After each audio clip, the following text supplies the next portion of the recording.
Hi, it's Destro here. Shells and looks. Your look is not you. When you look in the mirror, that visage doesn't represent you.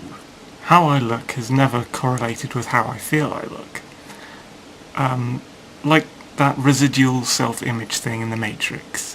When you look in the mirror, that visage doesn't represent you. I feel I look different. And I think we should keep that up. I think the image of us that we feel we look like is worth preserving. If we were to draw ourselves as a cartoon, that version of us seems a lot more, not necessarily real, but worthwhile, more valuable. All of us, no matter how we look, even the most beautiful person, wishes they could look like someone else. There's no standardized perfection. Even though there's a shared idea between a lot of people in the world of what beautiful looks like, you can't write it down. It's there. You can't solidify it. But I don't think there's like a perfection of human looks, because there's so many different looks out there, depending on your eye colour, your skin colour, your face shape, your hair colour. But it doesn't matter how pretty or unattractive people think you look on the outside, because in a way, your mind isn't really thinking of itself as that look. You can't tell what your face is doing away from a mirror. You can't tell if the expression you're pulling looks like the expression that you think you're pulling in your mind's eye until you get back to the mirror again. And who'd want to spend their life like that, looking at themselves to verify their reality? I think our physical body and our face and our look is simply a vehicle for the brain. I'd like to call it our shell. It's the car that our brain drives around in.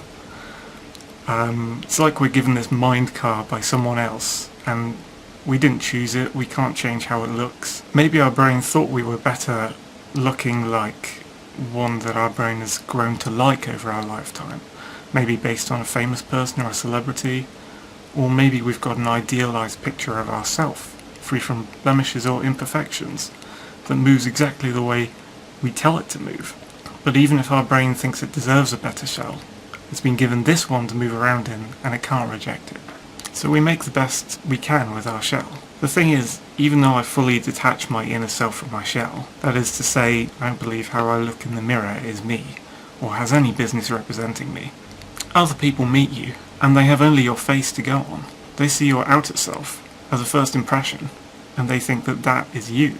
They judge that. They probably don't even know that I've accepted my outer self, but kind of in a detached way. I've detached away from it. I know I look different in reality from the look of myself that I'm building in my mind, and that's the one that I'm choosing clothes for and basing my facial expressions on.